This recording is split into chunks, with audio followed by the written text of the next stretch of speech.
Hi Aquarius and Aquarius Rising. Here's your horoscope for October 2024. I'm astrologer Joseph Anthony.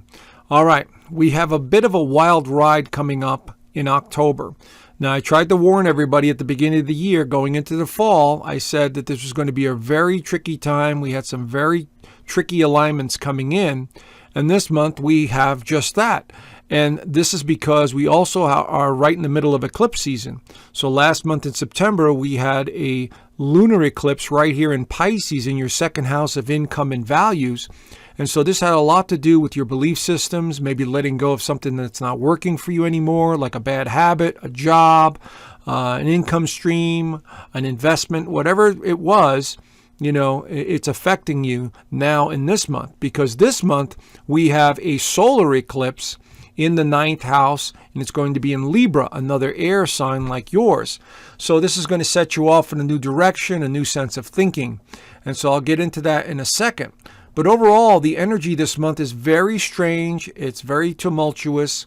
And this has a lot to do with Pluto. It has a lot to do with Mars right here in Cancer.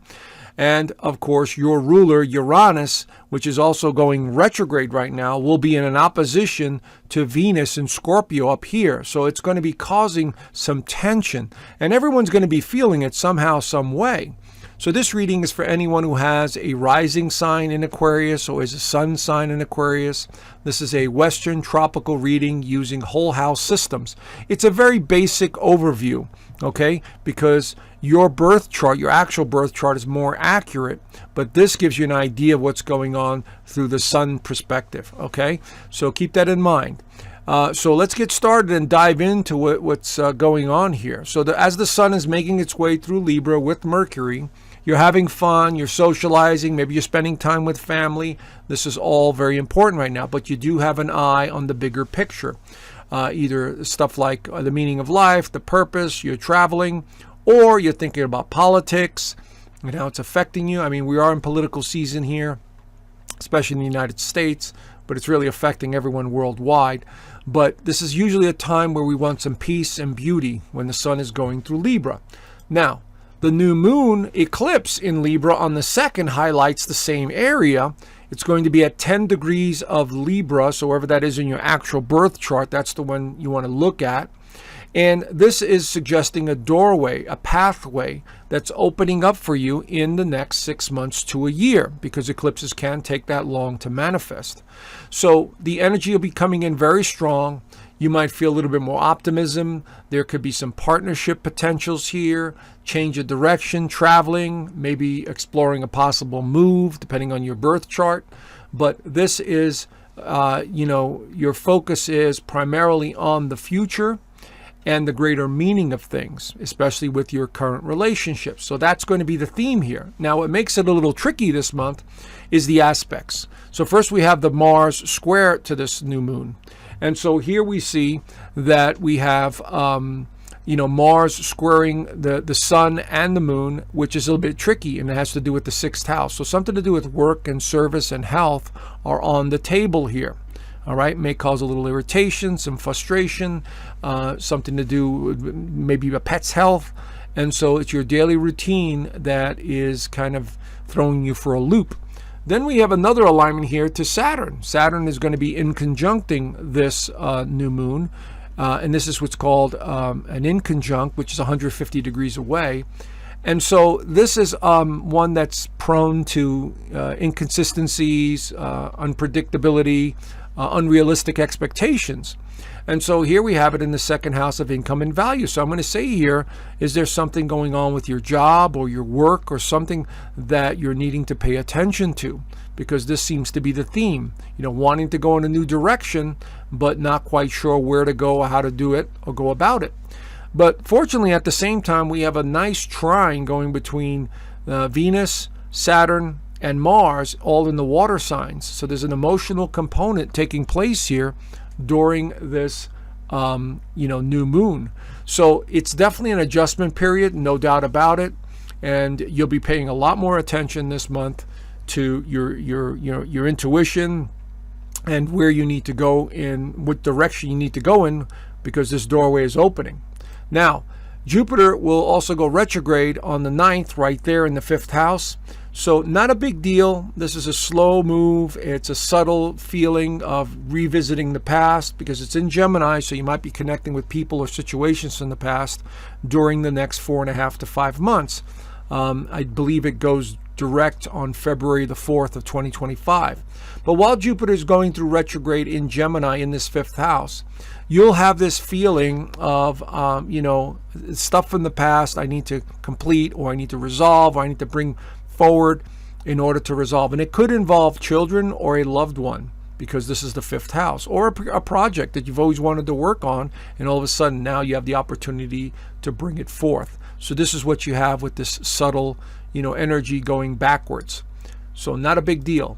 Now, Pluto goes direct in Capricorn on the 11th, right there, as you see it in stationary position, and it will start to quickly but slowly move its way through Capricorn, and it will re-enter your sign on November the 19th, and will stay in your sign, I believe until 2043. So you got about another 18, 19 years where Pluto is going to be sitting in your first house and basically changing your whole identity, your whole perception of yourself and how others see you. That's what's going to happen. But in the meantime, as Pluto makes its way through Capricorn, it's giving you one last look to look at your spiritual side, to look at the past, all the things that you've gone through in the last, couple of years, and make sure that this is what you want and the direction you want to go in. And so this is going to be very important. But unfortunately, Pluto will get entangled with Mercury and the Sun this month, and also Mars, making it a very tricky month. And this is where all that trickiness comes in, because Mercury will square Pluto on the 12th and 13th.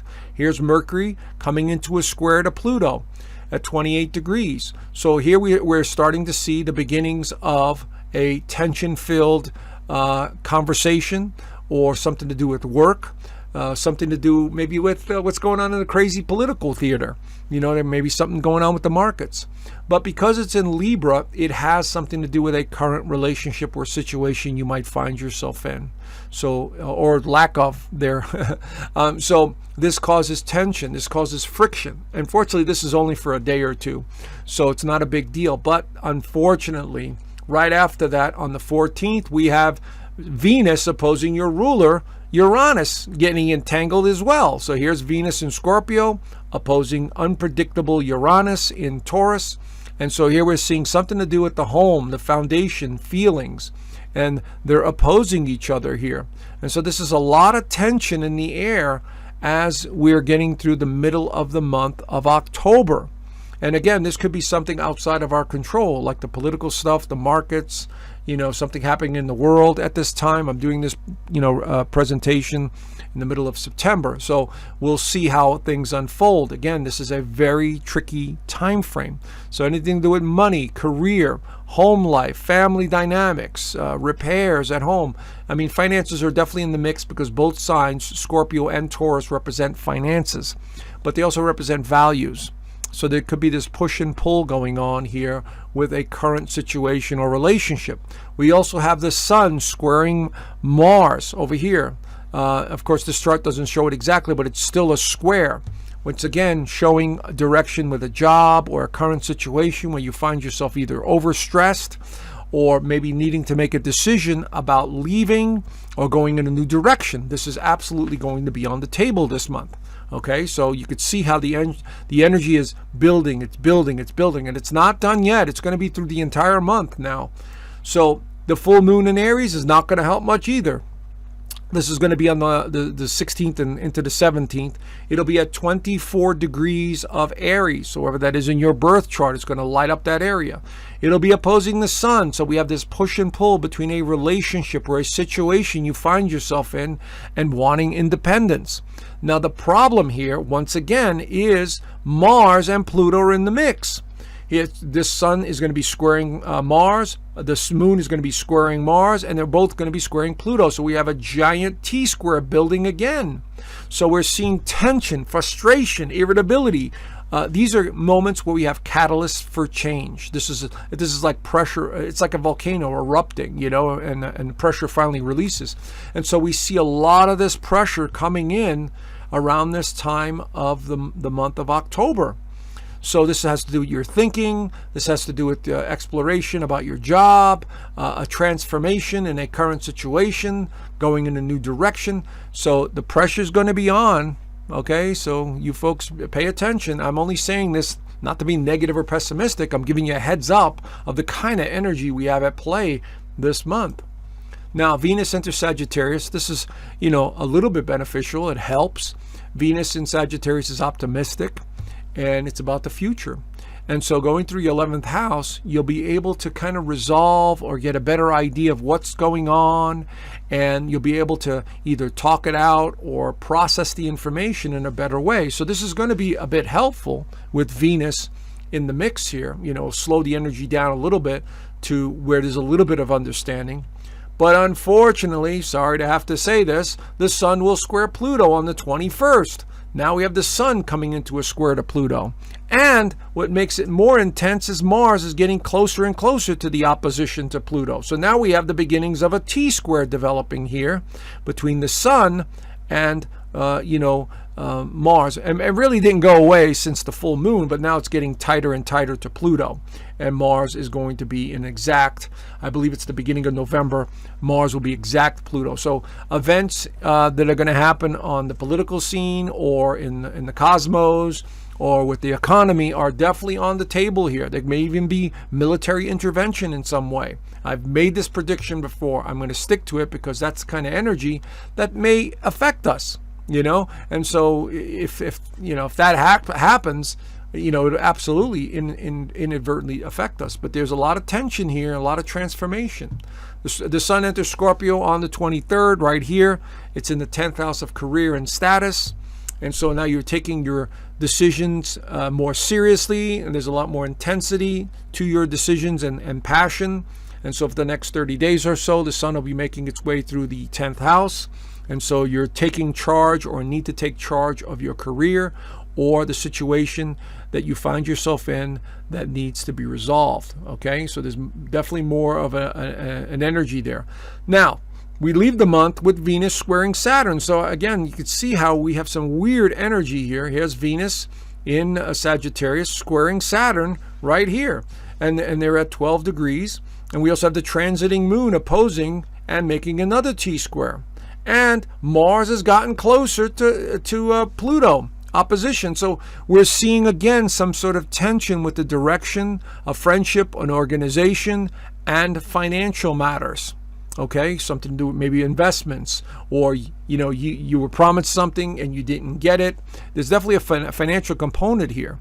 And again, it could be something outside of your control, like the financial markets or investments that you had in the market, or banking systems. Maybe they closed the doors and we can't get our money out. These are the kinds of things that I'm seeing. Again, I'm being very general here because your birth chart may look a little different. But again, it still has a level of accuracy. So keep an eye on everything this month, Aquarius and Aquarius rising, because it's a very tricky month. All right, do the best you can. If you need some moral support, consider joining my free community. I left a link down below. I think you'll appreciate it, and you might find other people in there that you get along with. And we provide a lot of information in there, and there's a lot of exchange of ideas and videos and so on. So consider subscribing. It's totally free. There's no obligation in the free community. So anyway, have a great month, Aquarius, and I will talk to you guys soon. Bye for now.